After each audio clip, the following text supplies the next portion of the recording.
Before we begin, if this resonates, please like, subscribe, and share. It helps us grow the conversation and meet this epochal moment together, where something new is arising in humanity. Welcome to Portals of Perception and to this epochal moment, a conversation at the threshold humanity now faces.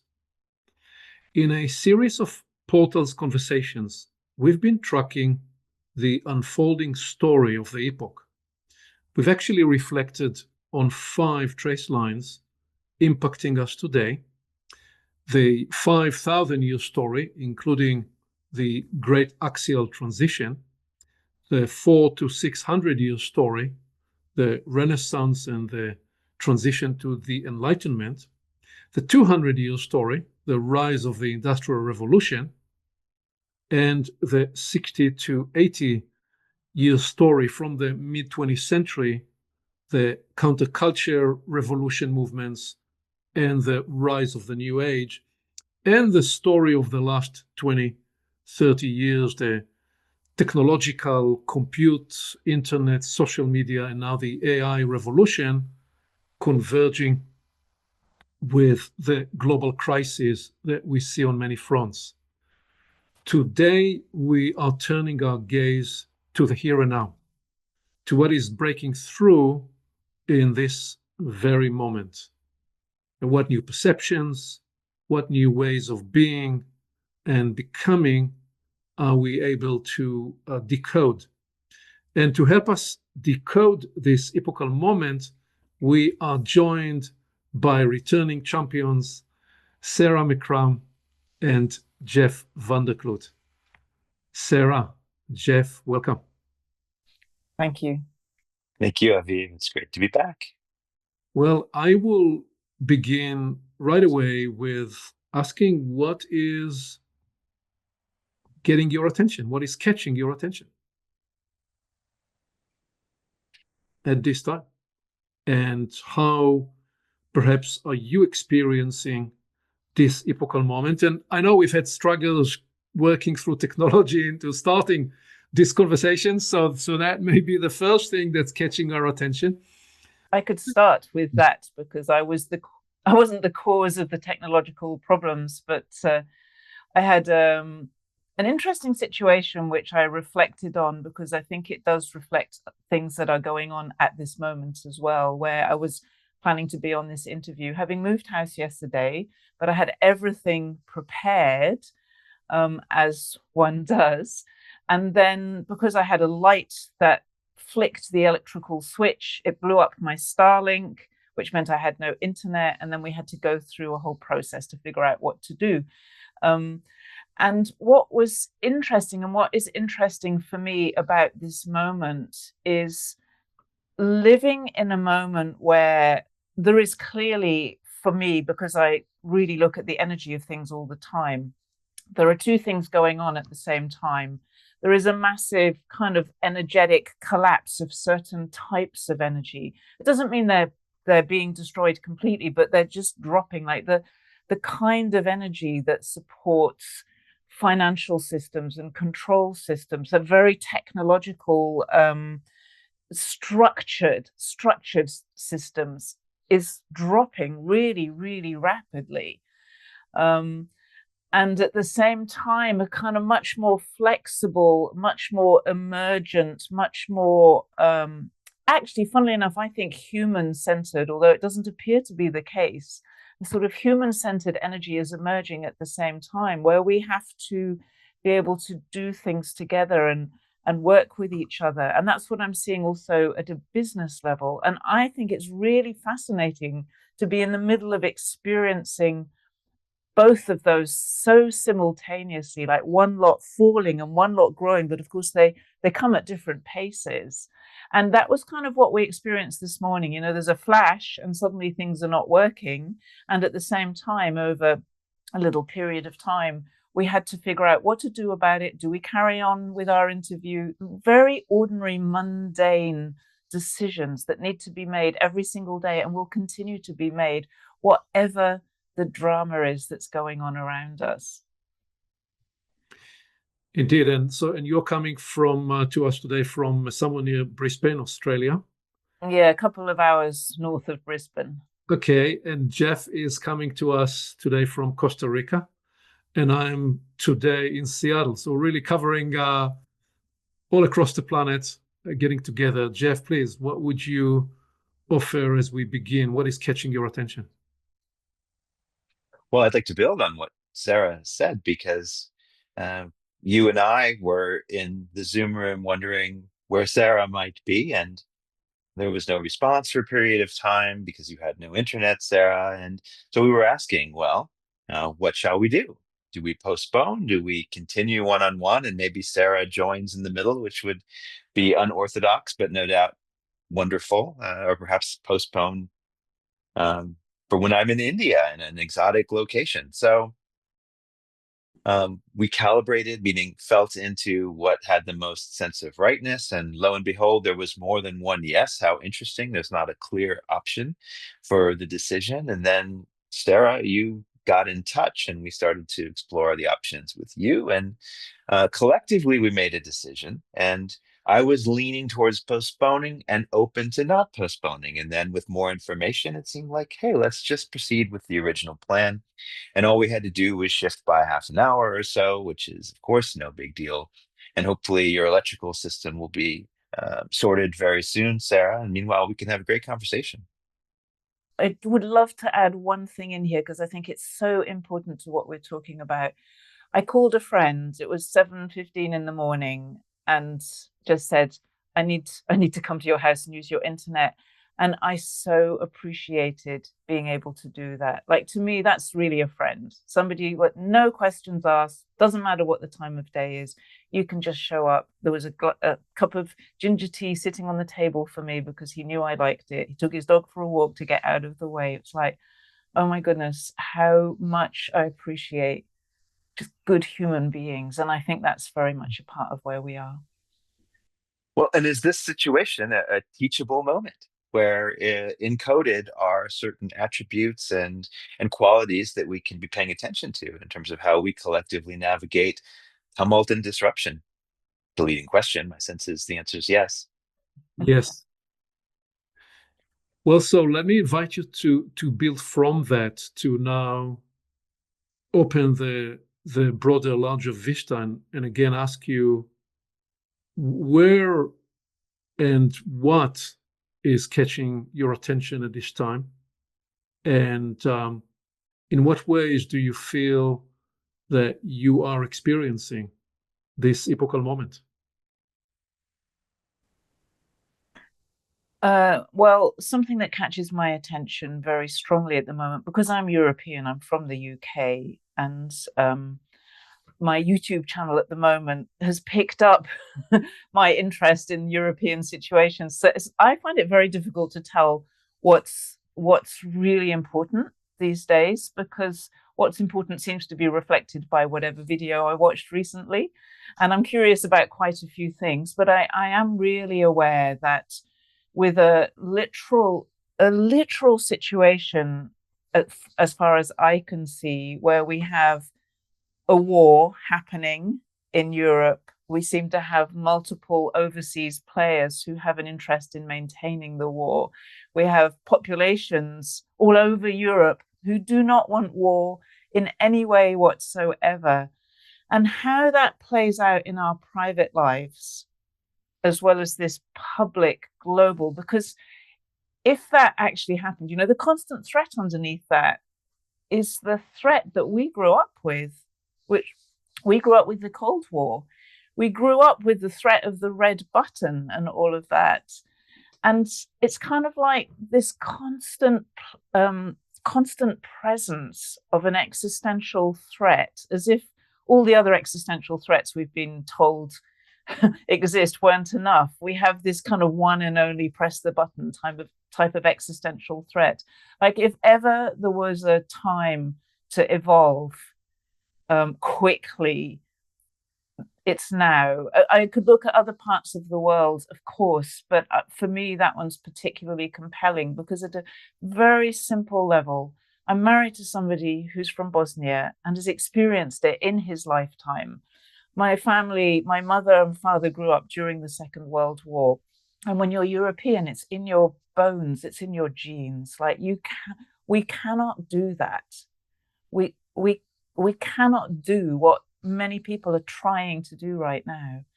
And I think this is important, because where we feel that, I just feel so strongly like it's not just that this is not okay. We have to change direction. We have to solve problems a different way. And this is a very, very strong moment for that. I would build on the existential threats observation. So everywhere we look, it seems like there's an existential threat. I spent decades in technology, especially online technologies, and creating web platforms and such. And when I was deeply in the tech world, I really wasn't thinking about geopolitics at all. So here we have an existential threat that comes to the techies, and it's called AI. And we have existential threats, of course, in the form of wars and conflicts, simmering and overt. We have existential threats in economics and politics, natural systems, planetary boundaries. Like, where isn't there an existential threat? And so, what this tells me when I see the pattern of it is humanity is being squeezed, is being pressured to make different decisions, to see differently, to work differently, to collaborate, to make collaborative decisions, and stay in the uncertainty for a few minutes to listen for the deep guidance and wisdom for how to proceed. That's one way of being in such existentially challenging times. And I wouldn't want to opine on the specifics, although the specifics are incredibly important. When it comes to politics, one thing I see is if I get specific, people tend to gravitate quickly towards one or another side of a polarity. And so I stay general and I stay with the pattern. And I see that we're being invited to observe in our bodies the feeling of two incongruous positions, ideologies having to coexist. So, and it's like a Zen koan where you're presented with an impossible riddle and you be with it for a while, and then something in consciousness shifts to a higher level and can perceive a greater wholeness within which the left and the right make sense and each have gifts and each have something to offer. The communists and the capitalists, whatever it might be, the long-standing or new-standing polarities have great gifts to offer us. However, it's helpful if we can be bigger than the polarity. Well, this brings me to what has caught my attention in the last few days with what you just led into, both of you actually.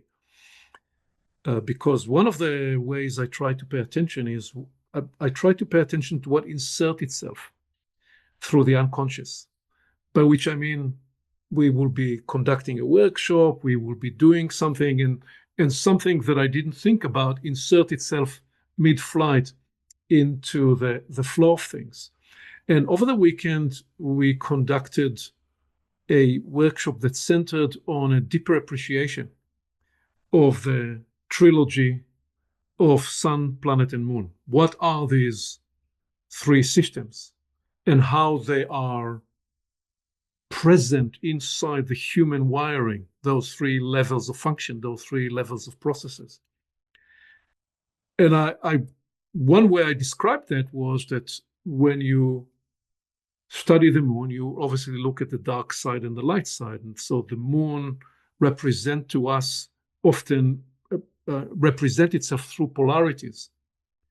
Whereas in the sense of Earth, the planet Earth, we access her inside ourselves through the cyclical process of the seasons. And where it comes to the sun, it reflects the idea of our capacity to integrate multiplicities and multiple configurations, because the sun gets to play through the zodiacal system. And then I heard myself saying, could it be? Well, the obvious observation is that humanity that is at large, which you are describing now, is very much loading into polarities in this period in time. Could it mean that, could it represent in that an insight that we are loading into the moon nature of our process? And then I heard myself saying, well, could it be that what we're actually seeing is that we have already entered a new octave, a new higher range of possibility? And yet there is a law that says that when you enter a new octave, you're going to experience on the front end of that new octave the two ends of the continuum. You're going to get a bit of the promissory grace of the higher end of that octave, and you're going to have to process through to build immunity, to build formations, to be able to withstand the lower end of that octave before you enter the larger, greater, fuller permission. That's a natural law, because it's as simple as I needed to practice on a Piper plane before they let me fly jets. Okay, so you don't get to unleash the higher potential of the octave right away. You get to fly a smaller plane and less dangerous plane, although it can kill you as well. And if you went through medical school, you will need to, before you get the full diploma to practice medicine, you'll have to run through residency, and you'll have to take the night shift, and you'll have to survive it before you can become a doctor. So this is a long way to say, could it be that what we're seeing now is that humanity has already entered or is entering what we often describe as a new epoch, as a new permission, as a new phase, and we are going through the resistance aspect of it, the crisis aspect of it, the challenge aspect of it, and the jury is out. If we can manage that, we will be granted permission to all these other higher possibilities that we are intuiting, and it is that context, that lens through which I'd offer and invite your perspective, that often we see breakthrough and breakdown happening all at the same time. We see, Sarah, as you said, so much is breaking down, and then you pointed at the same time there is these other energies, human energies. And Jeff, you talked about the technological challenge. There are would-be trillionaires in Silicon Valley who are trying to, quote unquote, liberate us to be a silicon-based species through AI. And we are saying, now we're going to be a spirit-based, soul-based species, but the jury is out on how do we navigate through this. So I'd invite whatever comes alive for you to, if this idea of breaking down and breaking through and the high potential of a new octave and the low end of that all emerging all at the same time, is any of that resonating, and if yes, in what way?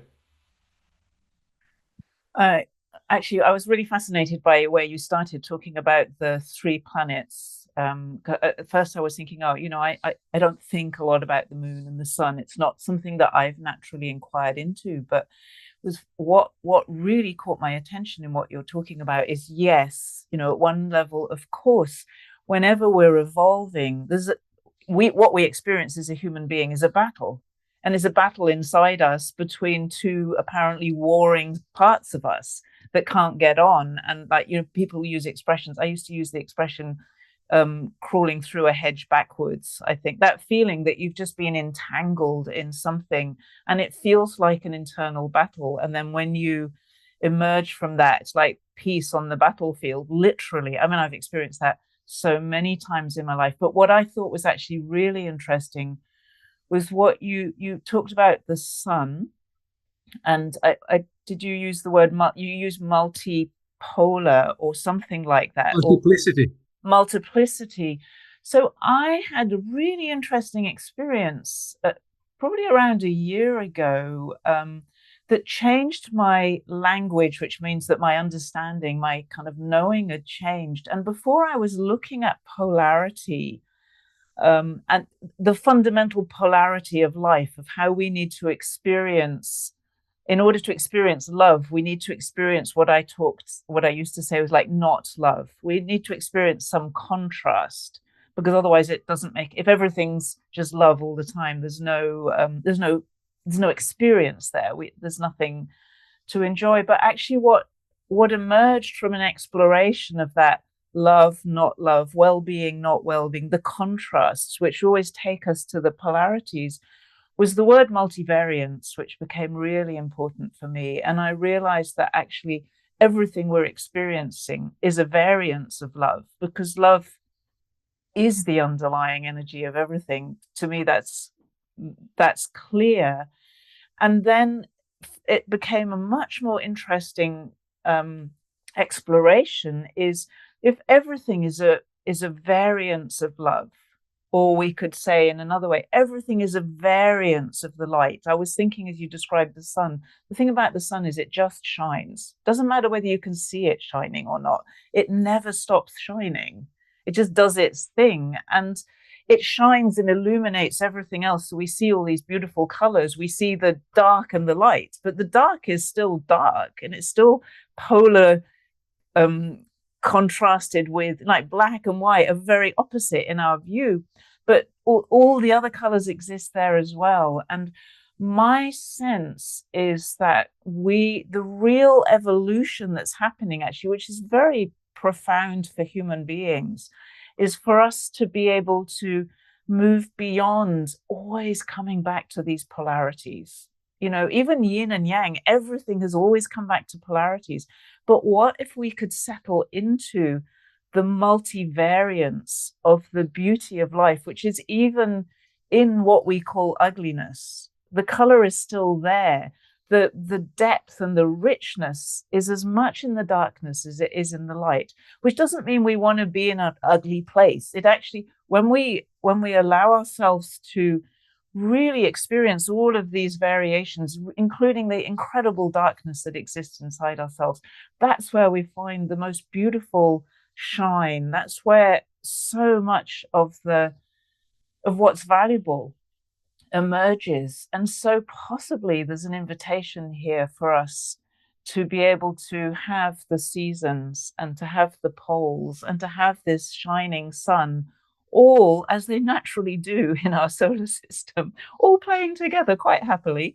And so we don't need to get stuck in the polarities. In fact, we're being pushed, really, really squeezed, to move beyond that. Absolutely. I see how there is power in wholeness, there is beauty in diversity, and there is maximal power in total fullness, and there is total beauty in maximum diversity. And the problem that seems to arise is when, say, one condemns another expression of love, another expression of the diversity of wholeness that is inherent. And the infinite potential is to be explored by consciousness, and then consciousness gets to choose from among the possibilities. But again, when my choice is the right one and yours is the wrong one, then that leads to challenges. So can we collectively develop an appreciation for wholeness and diversity? And in the US, that's a biggie right now. I don't want to launch into that topic too deeply, but the inquiry around, is it okay to be diverse and inclusive, and what does that really mean? And people get afraid of the possibility of allowing the other. So this is the kind of push and pull process that we're in as a species, and obviously not just in the US with something called DEI, but globally with all the different perspectives that are seeking to harmonize and coexist. So some of the observations we seem to be making, I could synthesize as we are more, in many parts of the world, economically free than we were in previous centuries. And at the same time, there is tremendously more ever-present anxiety and fear baked into the way of life in societies that are more atomistic and separated and insulated from each other. And we're also probably the most hyper stimulated and imbalanced and mentally not so healthy society that has been in history. And at the same time, we are probably the most ready to be awakened and leap into new ways of being and becoming and collaborating. So again, I'm describing those in language of polarities, but I'm simply seeing the pull down, if I'm to use the framework I referred to before, to the moon nature in our process, to the one that corners us and closes us in a shrinkage position, all the way to what you're describing, Sarah, as multivariant, which is something that we describe quite a bit in the story that with Jeff Help we've gone into the story of the universal human, where the universal human, the story of that begins with the recognition that there are 1,000 faces, 1,000 capacities, 1,000 talents and natures that are all part of the human ascending, human capacity to ascend to its greater potential. So I'm curious, when you reflect on your work this last year, what other themes or story arc themes that you would reflect on that were central and for you, and that you are continuing to build into? I think everything we're talking about is what's been central. Yes, like actually. So one part is that navigating those different parts. So especially for me, it was around what I tend to see as the past and the currently failing way of doing things, which has been very much about dominance, and it's been about control. And there are a whole lot of patterns we can put in there, but that's probably enough to start off with. And then that tends to create masters and victims, or, we use all these different words. We talk about people say they're slaves. They're not really slaves, but they feel like it for sure. And definitely there's a certain kind of bondage that goes with the way that many people work. They hate what they're doing. They have to do it. It doesn't feel ennobling to the human soul. So navigating that from the collective level, seeing that happening all over the world, all the way down to the personal experiences. I've had several experiences in my life of various types of relationships where that was a very strong dynamic for me. And I was on the weak side, not on the strong side. And seeing the patterns of how, a lot of people we talk a lot these days about narcissism. And there are very narcissistic traits in terms of the ways that things are run, typically, in this old system. For me, that journey has been incredibly powerful, because it's actually finding my own strength, seeing the patterns that are the same inside me, like all of that narcissistic behavior, all of the weak behavior, the soft, kind people who want to make the world a better place and allow themselves to be walked all over, who contribute as much to the dynamics that we're experiencing now as the people who we think as the baddies, the bullies, and all of that. But actually, we all contribute to that system. And having to face that myself and recognize my contribution to something that doesn't work. It wasn't working for me. It wasn't working for other people. It doesn't work at a societal level. It doesn't work in personal relationships. I have lots of clients at the moment experiencing these patterns in personal relationships as well. It's very dysfunctional for what we're expecting out of life these days.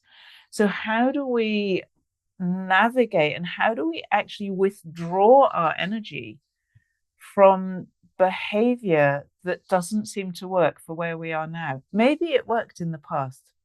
I don't think it's necessary now to figure that one out. And maybe you know, those systems grew up at a time that was very different from now. And this leads to, for me, to big questions in terms of consciousness, because it's like, what decisions do we make as a human being? And these are real decisions. These are decisions we can't run away from. If you are in a situation where you have somehow lost control of your life in a way, or you are in an unhealthy relationship with somebody else, or with your bank, or with your government, like it's all of those at the same time. What do you actually do? Because it's one thing to be spiritual, but this is where I really learned that being spiritual and having all these tools and techniques are not enough. Yeah. You can't actually manage it just by processing your internal processes. You actually have to make decisions about what you're going to do. And some of those decisions are very difficult and unpleasant and ugly. And changing the dynamic is no fun, but it must be done. And it's incredibly, incredibly powerful.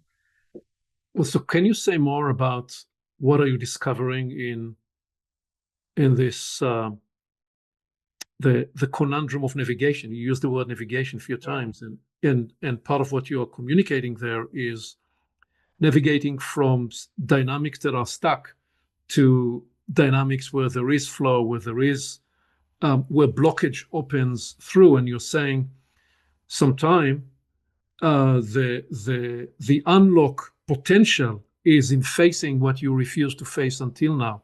What are some of the other key openers in your own work and in your work with others that you find that help that navigation? Navigation is a word I use all the time these days, because we often feel like we're navigating in the dark. And that's why so many people experience so much of that anxiety and stress, is because they're in the dark and they don't have any way to find a way. So my navigation, the best way I can describe it is like music, is like listening to music. That I see my life in a way as music, and I see everything that's going on around me as music. Perhaps I was a musician when I was young, and so it's an easy analogy for me. And so when I'm looking at decisions that need to be made, first of all, there's a longing in my soul and in my being for something better. And that to me is the true nature of being human. We just long, we come here in order to make life better at some level. That's what we're always doing. And we have these experiences that push us to do that. So I listen to the longing of my soul, and there comes a point where it's so loud that I can't ignore it anymore. And I have to start doing things that I don't want to do, because they fight with my, when you need to do something that's going to disrupt things, it fights with the other part of you that wants to be nice and integrated and whole and all of these good things you think you're trying to do, but you actually have to disrupt that integration to find another level. And I don't think there's a smooth, beautiful way of, when people say ease and grace to me these days, I say that's one part. It's not all like that. I think, that's really what we're looking at. So for me, navigation is listen to the music. If I'm looking at a direction that I could go, or another direction, what does the music sound like? And it's not that this is the right way and that's the wrong way. It's like, how do you choose between Mozart and Beethoven? Can you say Mozart is better than Beethoven? You can't, but you could say, I really would love to listen to Mozart now, or to play Mozart, or to be Mozart. And so we become the composers and the conductors and the audience and the players and the music itself of our own life. And so I'm always like, my navigation system is, even in the dark, I can hear the music. And what is the music that I'm choosing to play or listen to? Or if I don't like the music, how am I going to change it? And you are also saying sometimes you need to dare and be disruptive. Well, yeah, the Mozart was no good if you don't. There's such beautiful tensions in classical music, actually, and listen to Monteverdi or those older pieces of music. Listen to the extraordinary, exquisite tensions that exist in them, and then resolve. And we long for the resolution, but we can't enjoy that resolution if we don't experience the tension. And there are musicians now, I just have to draw attention to a few people like John Baptiste and I think she's called Noah Lau, who are playing. In the 20th century, we had a lot of very, very, it was like all tension music for me, very difficult to listen to. But now there are people playing with these harmonies that are so rich and so textured. They didn't exist before. Literally, I trained as a musician. We couldn't make harmonies like that in the 20th century. And they are so full of beauty. I'm stunned when I hear these people exploring harmonies and flows of music that we've never heard before, that are so rich in beauty. Please, Jeff, come into the conversation. What themes and stories? Where to start is the question, because there's so much that I would love to respond to, but I would start with tension is not a problem. The problem is when we make it a problem and try to engineer it out of the system, or it becomes a battle or a war against tension. And to generalize, like probably far too quickly because you would need specific examples, there are actually no problems but the problems that we make. And as soon as we hold something as a problem, maybe it's now polarity, and then there are good guys and bad guys, and we need to fight them. So what if there are actually no problems? But to see that, we need to go through some kind of metamorphosis and purification of our consciousness, which is what's happening. And circumstances are so hyper complex, so chaotic, so discordant that the ways we've made meaning, the ways we've made decisions, the ways we've navigated don't seem to be working now. So there's an evolutionary pressure, as we've all spoken to in different ways, to find and activate new, maybe not new, ancient parts of ourselves, capacities to, quote, hear the music. I mean, really, you can, Sarah, I know you do this. You can ask in relation to a question, what does it sound like? And if I go this way, what does that sound like? And then, these are ways that kind of circumvent our intellectual decision-making capacities, which have served very, very well, by the way. But they're not sufficient. So we can access our intuition, not just our clairaudience, but our clairvoyance, all the clairs and beyond, deeper wisdom, a deeper GPS that actually can point us in fruitful directions. Now, one of the challenges of these times is we don't get to see very far down the path. So this is the navigating in the dark, or maybe moving backwards through the hedge, and you don't get to see at all where you're going. And you won't know until you're through the hedge and no longer being scratched that you're in a new space. So yeah, that calls for a trust and a surrender that humans don't seem to be all that skilled at. So these are capacities we need to develop.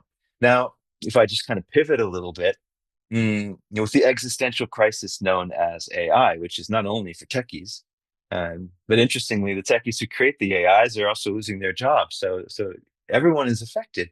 The fear of AI, the problematizing of AI, actually does help in the sense that it motivates us. It lights the fire under us to rediscover our, I want to say, advanced human capacities, but our innate human capacities of intelligence and discernment and creativity. AI is an expression of the one infinite intelligence, and it will be able to do much more than we can imagine today, including create soulfully and heartfully and things that don't seem at all consistent with an algorithm. So we're going to have to really up our game, because everything that we think of as human, including our heart, including our creativity, is going to start to appear in other ways through other expressions of life. And I would offer that this is the best opportunity to remember who and what we are. But it comes in the package of crisis, and there's just no way to make it graceful and easeful at this time. Grace and ease, Sarah, I agree, have their place, of course, but we're experiencing other aspects of the whole right now, and it's needed because without the fire, we're not going to kind of get up and take the actions that are necessary, including our own inner work, but also the outer work.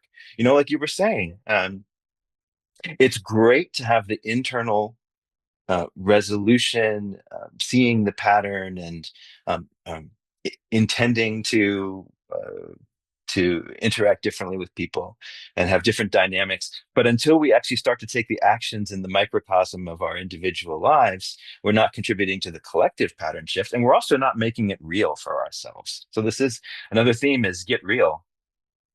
Right. Get real. Yes, totally. So I want to, in a minute, lean deeper into what you're both proposing in terms of, part of what you're describing is the bringing online or the coming online of both latent human capacities and perhaps new, novel capacities. I want in a minute to lean into it. Before I do, the theme, the story that has been central for portals really since the end of last year and into the beginning of this year, and we've conducted several events around this theme and published several conversations, was this idea. In many ways you're describing, I'm just going to describe it with this language that centers on the idea of one epoch that's dying and a new epoch that's birthing or emerging. And we've asked ourselves this idea that we're going through three processes all at the same time. We experience them as one process, but as somebody that migrated from one country to another, and I used to say to my wife, well, hold on a minute. When you move from Israel to the US, there are two separate processes. One is leaving Israel behind, and the other is arriving to the US. And you're experiencing both at the same time, but actually these are two separate dynamics. You're missing the roots that used to nourish you. That's one process. And you're seeking to learn the grammar and the way of a whole new country. This is another struggle. They're happening all at the same time in one person, co-arising at the same time, but actually it's important to be able to differentiate between them. So the question we asked was, well, three questions. How do you release and hospice an old epoch where it's not going to easily give way, it's fighting back? How do you, the word you don't like so much, how do you ease and midwife a new epoch? And then in between, now I'm coming to your word, Sarah, how do you navigate this liminal zone when you're, as you say, most of the time in the dark, not knowing, not finding so easy a way to differentiate? Are you experiencing the epoch that's dying or the epoch that's on setting, where the critical element to bring to awareness in this, it's not a metaphor for me, it's more the idea that planet Earth and this solar system and the galaxy whooshing through space in the universe, and we are in a zip code we've never been in before, and literally the planet and humanity en masse is migrating to a new zip code in the universe, and we are experiencing this as higher, more intensified, potent conductivities, and so the power structure is shifting. That's the point about a dying epoch, an emerging epoch, the power structures, the power source, and therefore the power structure, and the new power source and structure, they are shifting. So we need to find the new wirings inside us, and we need to find how we navigate and facilitate these processes all at the same time. That's the kind of the story theme that we have played with this year, and I found that it enables, it doesn't change the struggle, but it affords us new language, a new perspective, and a bit of a longitudinal arc, because what we have entered as humanity is likely to be with us for the next several decades, possibly several centuries, perhaps we are describing the rise of a new next phase of evolution that is ultimately the next 1,000 or 3,000 years, but we are observing, decoding, appreciating that this is a critical window. This and the next 2-3 decades is some kind of a decision crossroads for humanity in terms of how will we manage these powerful technologies, how will we deal with those major crisis points.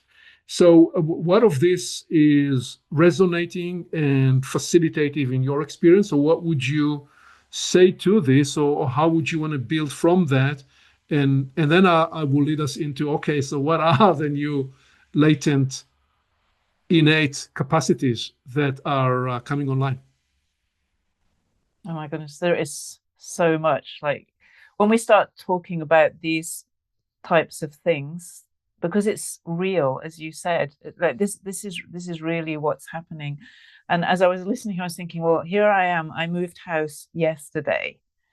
Okay, I didn't move a very long distance, but it was from somewhere that was wild and beautiful and country. It was a farm to a house. It's a beautiful house on a single acre of land.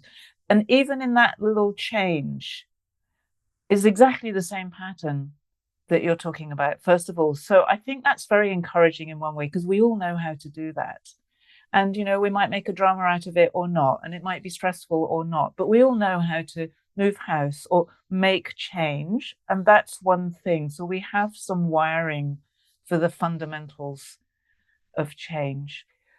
And at the same time, this possibility, probability, or could we say actual just, yes, this is what's happening.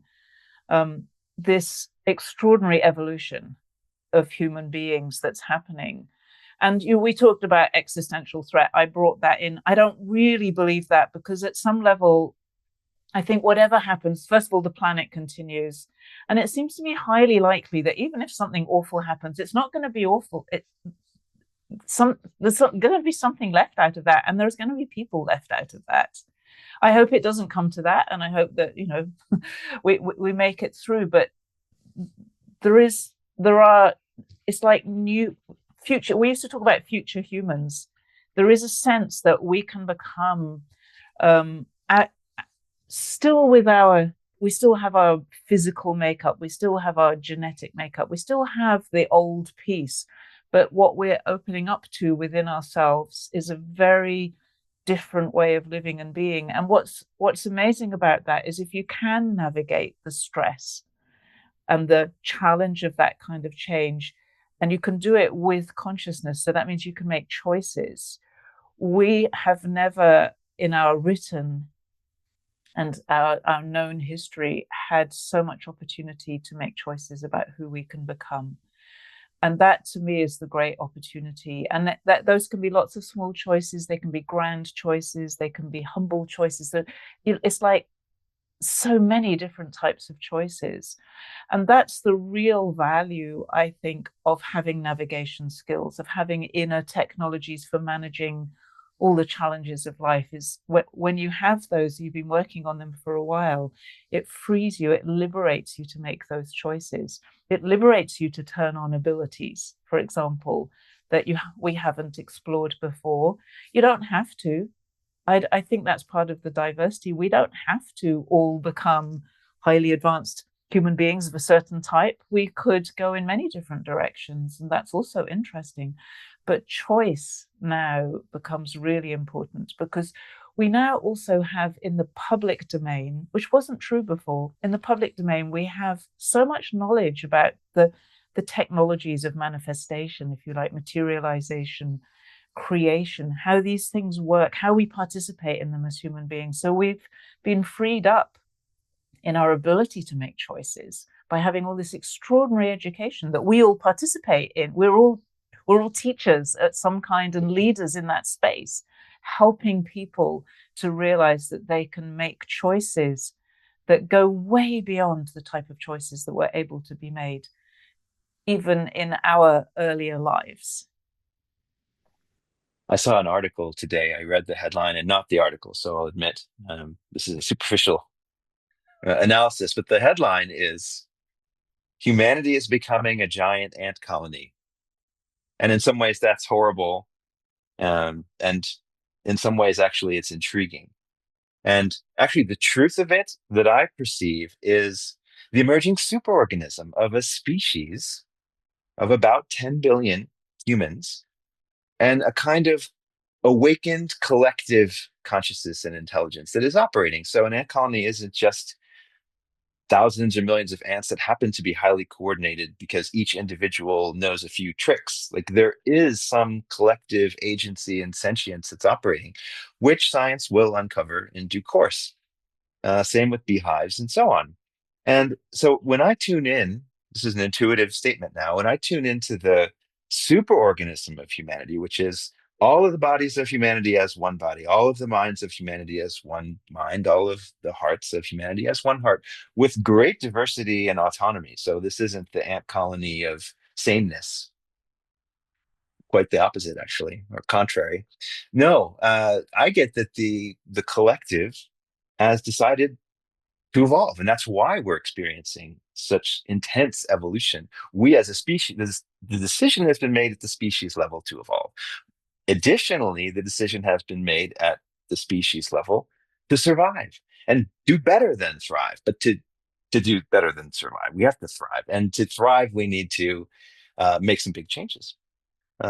So that means new capacities at the individual level, as we've been discussing, and new wiring at the collective level so that we can function as an awakened and coherent collective. I got a little excited there around the possibility that humanity could actually thrive. But when I look into the future meditatively, that's exactly what I see. In about 100 years, we're on the other side of this very difficult period. And in a few hundred years, it could be called paradise or heaven on earth.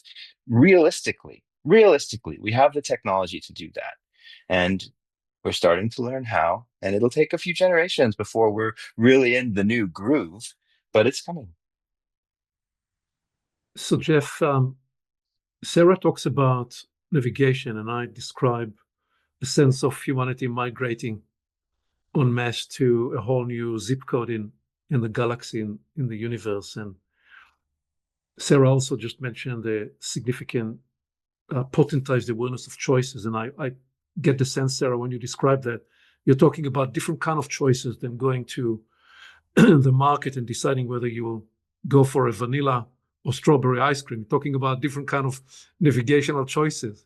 But I want to like ask, a vanilla or a strawberry life rather than a vanilla, and of course, which is made up of vanilla ice cream. Well, you still have to choose vanilla or strawberry ice cream. That's part of it, but it's like the bigger picture. We used to feel like we just had to we fitted where we fitted, so to speak. We grew up, and we probably grew up with that pretty strong expectations about our future, and every single one of us, I'm quite sure, has totally broken all those expectations. But that's increasing, isn't it? well, so let me lean into the kind of living experience, an experiment that you've been running, Jeff, for many, many years, where you, to the best of my knowledge, you live quite a nomadic life, and you listen to where you need to be at what time, and you make a response. So the majority of people are domestically, if I can use this word, arrested to the circumstance and the condition. You choreographed your life to be more nomadic, and therefore respond to and attune to where you need to be. What from that experience and from the faculty that you needed to activate and listen to is relevant to this conversation, and what is it teaching us? What is it teaching us about how humans are to live into this time? Yeah. Well, I would say that whether one is a householder or a nomad or an ascetic or some other identity, the general principle is slowing down long enough and deep enough to listen for how life is moving and move with life. If I had a more traditional situation, I would be doing exactly the same thing. And the decisions that I would be making would be harmonized with all of life to the best of my ability. It just so happens that in the case of Jeff, life seems to want to move me around. And one of the benefits of this way of living for the last 15 years, actually, is I get to experience a lot of different people and places and ideas and energy fields. Um, it's very creative. There are opportunities to be of service, to learn, and then share what I've learned when I go somewhere else. So yeah, in a way, I'm a bit of a honeybee, kind of pollinating, but it has been extremely helpful as a way of practicing. So I've had many different arenas to practice the deep listening and then acting from um, a wisdom that I cannot say is my own at the personal level, yet is not other than me. It's nowhere else. It's not outside of me. And yeah, so it's an example, it's a model, it's a demonstration. But I just want to underscore any of us can do this. And it links with the superorganism. I got really excited about the superorganism because I feel that it holds certainly one of or many of the keys, because when we're aligning, we're listening and aligning with all of life and then acting accordingly. This is how approximately 10 billion humans can begin to act coherently in ways that heal nature, in ways that regenerate land and people and ecosystems, and the planet as a whole. It's true, the planet will survive whatever humans do. We can have a much better journey, though, if we're listening and harmonizing. And the harmony emerges naturally when we're each listening in our own ways. And it's, again, far from sameness. Sarah will listen and act in a certain way that's completely aligned with all of life. And I'll listen and I'll act in a different way. But Sarah's note and my note will sound good together. And even if it's a diminished fifth, which was the interval of the devil, supposedly not a harmonious interval, actually, I find it one of the most beautiful and intriguing and potent intervals in Western music. So we might expand our definition of harmony, but if we're all listening and expressing, we're probably going to like what emerges. And maybe we don't all have to do it. I'm sorry, I'm going to add a PS. Sarah, you're right. Not everybody has to be the same kind of human. Um, and that's actually part of the great harmony. And maybe some people aren't listening. It's like the yin and the yang. Inside the white, you have the little dot of black, and vice versa. Maybe some people aren't listening, and they're playing a super important role by holding that um, possibility in view. It's very hard to ignore the enormous contribution that is made by the people who we want to condemn as evil. Or I have come to appreciate greatly the role they play, and I sometimes wonder whether they're the most evolved souls, actually, because it's like it occurs to me that as a soul to go and create so much harm on the planet that enables so many other people to grow so much is an enormous contribution. And I'm not suggesting that this is necessarily true or not true. And probably every contribution of every soul is actually ultimately simply valuable in its own right. But I do feel that it's important to recognize that.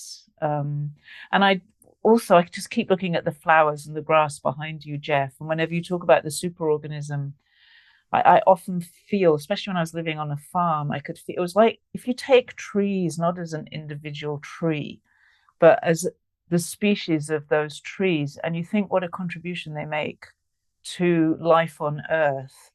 First of all, you can't make humans particularly superior. We're different, but that's so extraordinary. And I look at the flowers, and when you take them not as we tend to see everything as an individual. But when you take that as a species, and then you just start to ask questions like, what's this? What is this? What are they doing? What's their part? I can't even find words for that.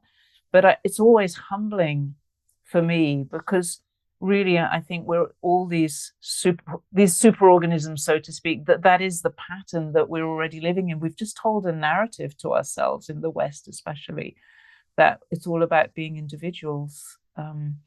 And that's shifting, which is looking at the beauty behind you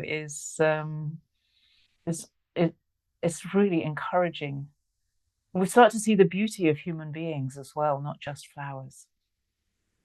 Well, so if the superorganism and humanity at large and all of us individually in our own unique or not unique way, but individualized and collective way, if we are all going through some kind of an initiatory journey, which is one way I'm hearing what we're describing, that there is some kind of a learning, development, initiation underway for humanity through this time of struggle and crisis and trial and tribulation.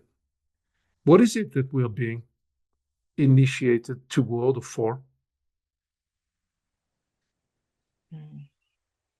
I know, Sarah, you've gone first, usually, to this point. Would it be all right if I offer? Yeah? Because as I've sat with some of these questions for a few days, what keeps coming to me is this is an initiation beyond our individuality that could be labeled ego, although I find that label not so useful, but really the fear-based operating system where we then contract into a small identity and find ourselves in conflict with other people. What happens when we're forced to face our fears, which is what I see happening on a world scale in so many ways, and we work through and move through these fear responses that are so deeply embedded? What happens when we operate beyond fear and we decontract, we open to experiencing more of our wholeness and our diversity and other people and perspectives?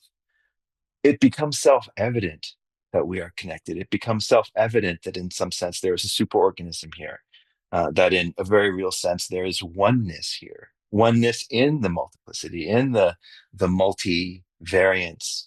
And so this is a new operating system, individually and collectively, the post-ego, you could call it the post-ego paradigm. And yeah, I'd be happy to have other language for it, but that's what I see happening, and it's going to take a few decades.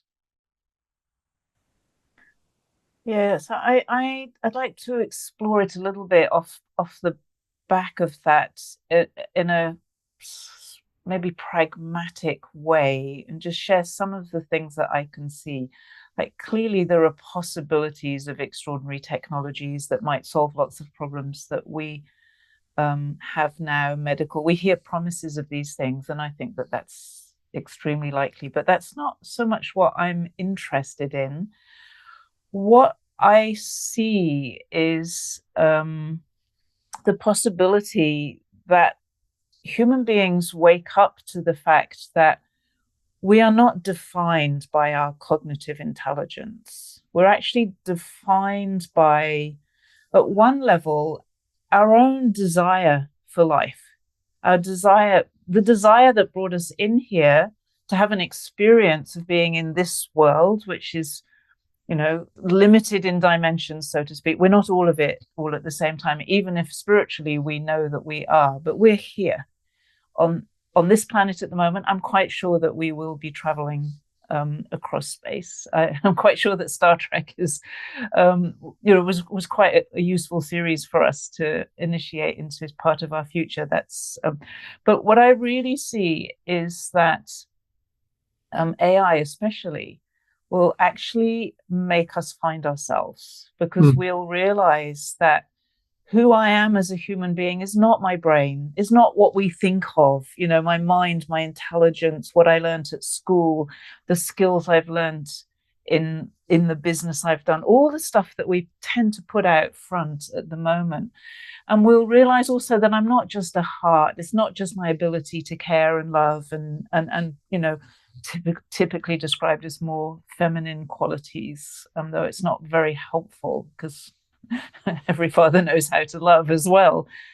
But that actually we will find ourselves, which means we'll find more clearly what is the contribution that I can actually make to other people on this planet that is of meaning to me and of meaning and value to them.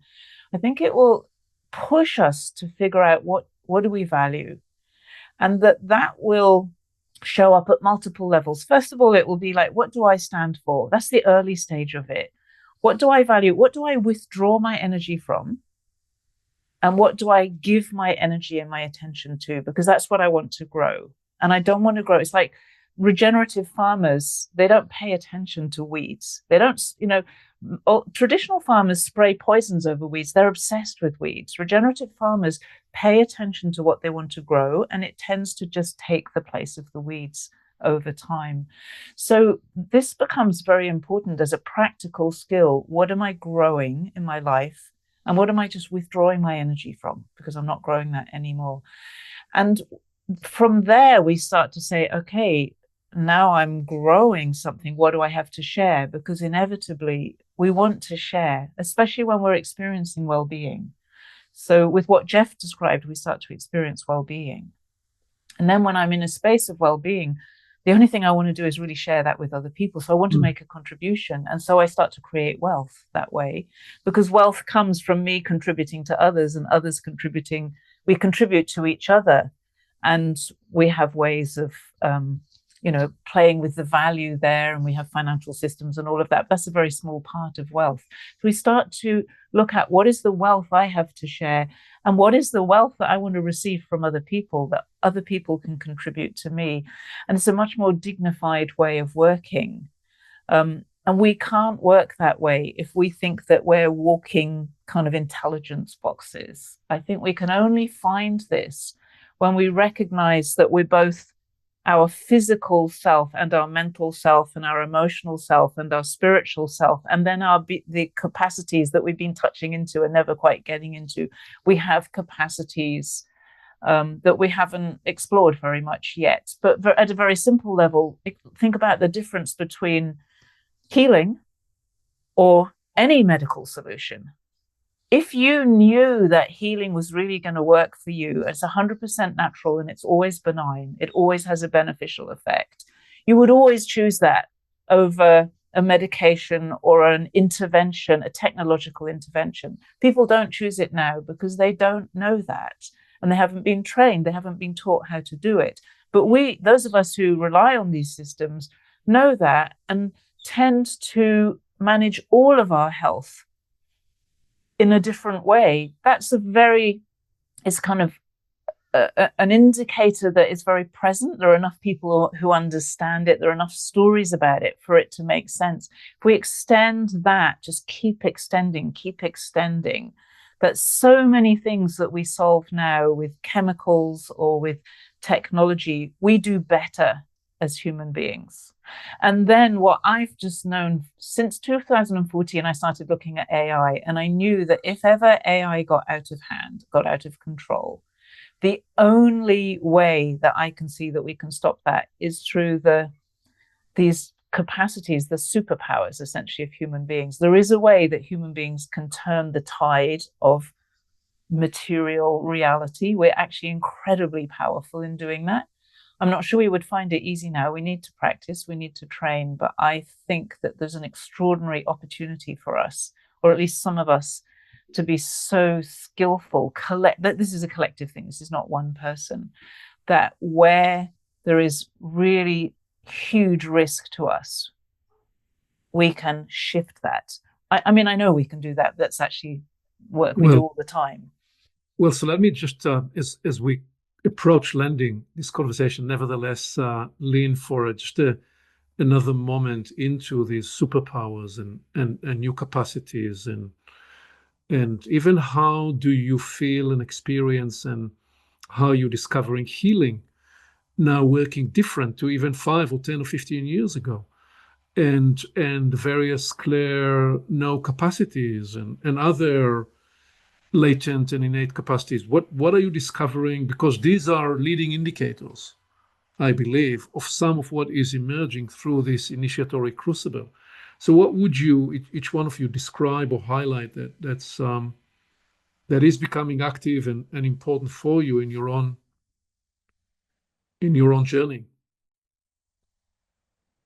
Well, in the deep listening, in the root level exploration, when we go to the root of our nature, it's not separate from the root of nature. Our creatorship is the creator creating ultimately, and it's our collective creatorship that is an expression of that most powerfully. So there are collective abilities that we can fruitfully and purposefully cultivate, for instance, for healing and for reinventing humanity's institutions. If we drop into the source of our creativity and power, and from that place, um, really precisely work on our individual and collective expression, our manifestation of new systems, we'll find we're much more powerful than we realize. But we'll only find this by doing it and trying it and seeming to make mistakes and having successes. So I would offer that we don't need to make AI a bad guy to begin practicing now. But if we don't practice, then situations tend to get to the point where action is required, and it's usually you know, like the good guys and bad guys scenario. I mean, I hear so much doom crying about AI, and I see AI very differently. Um, I would say we really need to get our act together in healing, and healing with respect to nature. Sarah mentioned regenerative practices. There are farmers who are probably practicing 25th century medicine without even realizing it, and we call them regenerative farmers. So it's already here. Yes, that just sparked something in me, which was not what I was going to say, but it's become very clear to me that certain parts of the world are providing certain types of energy to the whole of the world. And recognizing that, I was involved with a project where we needed to prevent a monorail being put through some virgin forest in New Zealand. And I knew that the reason for doing that was because of the significance of the forest to the whole planet. It wasn't actually about any of the arguments that we made in the governmental processes for dealing with that. But the real driver for that was the significance of that particular forest for all of us. Yeah. Aviv, can you just remind me of the core of the question? I got but just to complete that story, were you successful in yes. Yes. Yes, successful. I know, because we led the opposition. Actually, it was never opposition. It was, everything was done from love, and that's the reason it was successful. I know that if we'd gone against the developers or against the government, it would have gone through because everybody had approved it already. But because of the love for the forest, because of the love that the forest, I mean, the forest shares whatever energy, I can't describe that, for the whole planet, the love that sits inside that contribution is so powerful. And that was actually what won the day. Yeah. I know that. Yeah, well, so that's what I asked about. I asked about the capacities. The innate and latent capacities. Let me just offer that one of the markers that I'm observing, and it's not easy to see, and it's quite subtle, and it's there and not there, but is nevertheless a feature, is the spontaneous nature. The spontaneous nature of healing.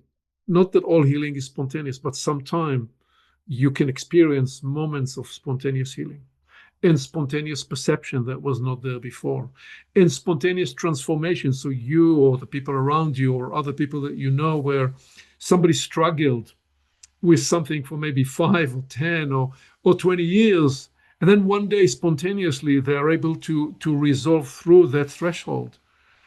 And also spontaneous regeneration. And you talk about regenerative practices, and in my work and observation, there is an important distinction between healing and regeneration. Healing is about recuperating a condition that was there to normal, but regenerative capacity almost describes on the verge of the latent resurrective capacities that life affords us. So I see in all these spaces that we have entered the age of miracles. As it seems often dark and foreboding, we are also there is also nearby the age of miracles, where what was unimaginable and unbelievable can sometimes happen spontaneously. And I wonder, what does it say, and what is it teaching us, and where is it guiding and nudging us? So Is that bringing up anything for you, Sarah? Yes. It brings me very directly, like, when I'm working with clients, we are solving problems because people are experiencing them as problems, and we're help people are want to achieve things that seem challenging or sometimes impossible to them. And my philosophy is, every problem we solve, but we always do it. There's a principle behind that, which we're always trying to do it. We could say in alignment with life.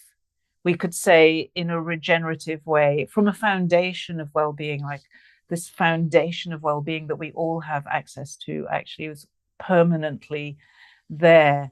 So when you do that, sometimes you get these spontaneous breakthroughs. Of course, some people get them without. They've battled for years, as you said, and then it just happens.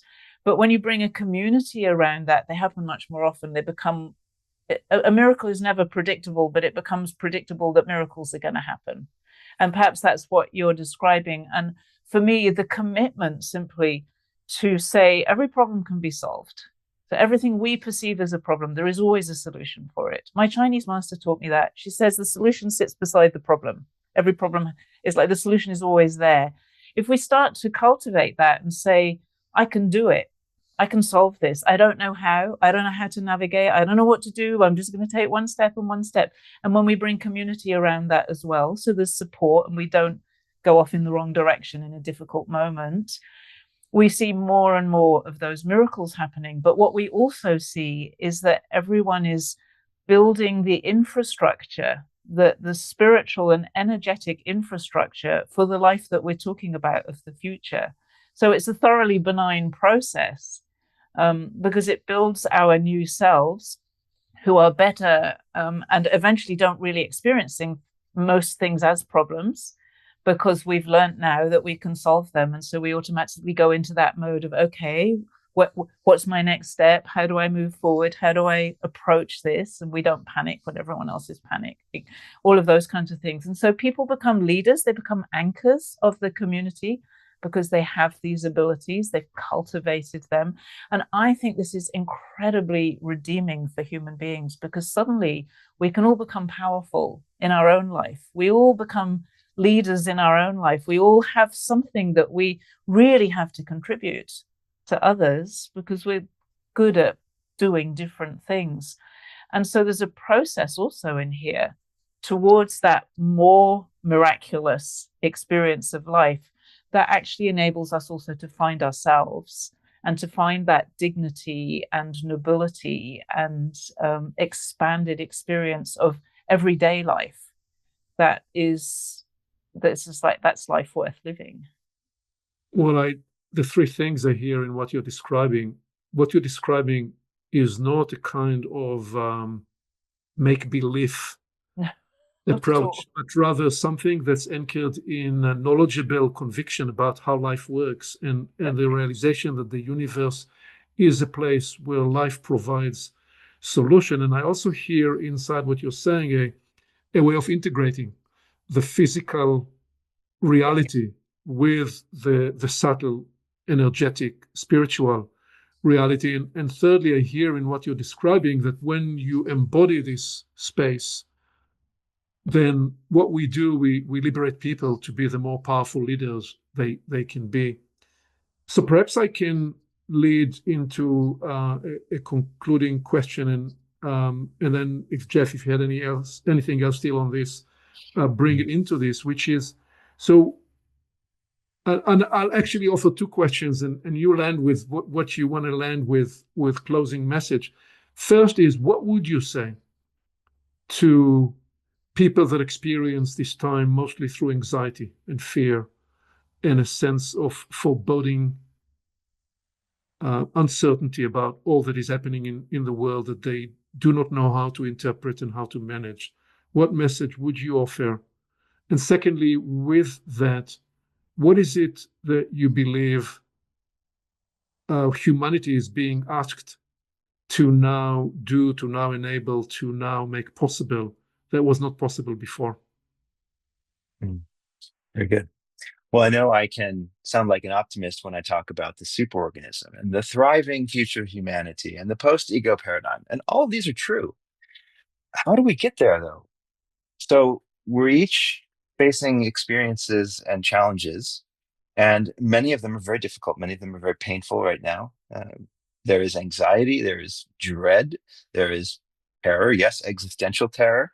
And and I would offer that if we're feeling it, we need to really feel it. If we're experiencing a difficult situation, whatever it may be, we need to really be with the situation, because this is how we metabolize collectively and individually the material that is being worked through collectively. If we're going to live without fear, we need to face our fears and resolve our fears. If we're going to live abundantly, we need to really experience the contrast of apparent scarcity and the possibility of greater abundance, and make changes and actual decisions in our lives that align us with these high possibilities. So we need to be very real with the world as it stands right now, and have vision for what it can be and actually is becoming.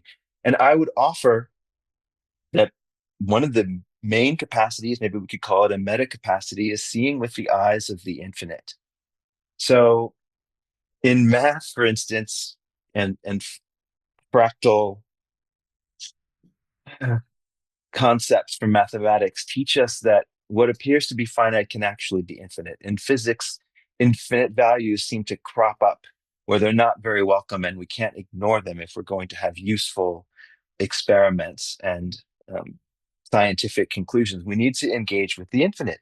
And what I've realized is that everything is infinite, nothing is actually finite. And so a capacity is learning to see the infinite in everything, learning to see the infinite in Aviv, the infinite in Sarah, the infinite as Sarah, like the incredible nuance and variety that exists beyond countability. And as we slowly, slowly learn to see with the eyes of the infinite, how we hold ourselves, how we interact, how we engage with the world, it changes. It is a new operating system. And first things first, be with today, and learn how to be with what is more and more skillfully and lovingly, yes, and perhaps become bigger than the polarities that we so quickly collapse into unconsciously. Yes, I think if you're really experiencing anxiety or fear, or what I see in a lot of younger people is hopelessness. There are many younger people who don't seem to think they're going to be alive beyond 40. I mean, that's an extraordinary view to be living in as a young person. I would say that it really is time to open up to things that maybe have sounded in the past weird, or you didn't really believe, or didn't feel grounded and solid. I think we need to go beyond science. We need to recognize that science always measures what we know already, so to speak. Like, science follows the real exploration of human beings. It's not the leader, and it shouldn't be taken as the leader. It's kind of backs up, like, yeah, the data stacks up here, or it doesn't. Which is not to say there are many very innovative scientists as well. So it's a time for us to open our minds to things that we didn't know before, sometimes we didn't believe in, sometimes we thought were wacky or not true, sometimes we fought and polarized around, and to explore and find what seems actually to be true to you. And when I say true, it means it actually works for you.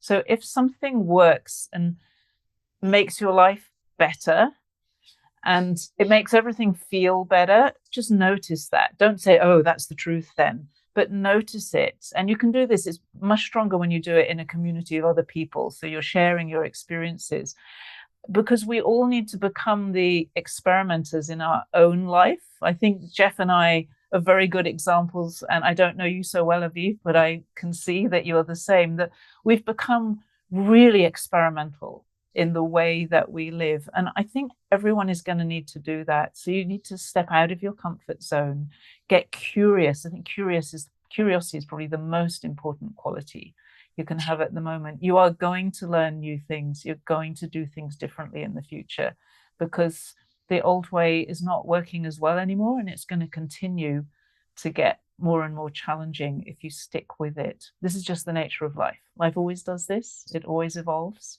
We always need to get curious during a period of evolution, and curiosity it opens you up to answers and solutions you would have never imagined without it.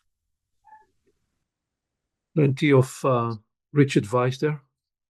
Open our minds, be curious, embrace the day that and the very thing you're facing, the reality of what you're facing, and then embrace the infinite and transfinite nature that's latent there, because as you do so, you discover your own transfinite nature. Perhaps a good place to leave it there, with the suspense of what is to emerge next as we continue to reflect and not just inquire into this epochal moment, but live that epochal transition through our own lives, becoming ourselves laboratories, live laboratories, and as you said, Sarah, experimenters of life as it reveals itself through us. Thank you so very much. To be continued. Thank you, Aviv. Thank you, Sarah. Thank you.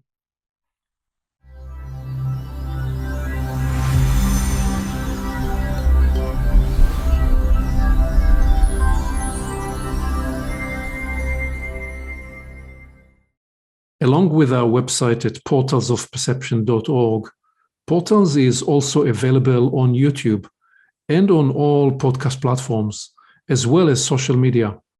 You can become an active member and join the conversation in community events. And you can help us get the word out by liking this content and by sharing it with your friends.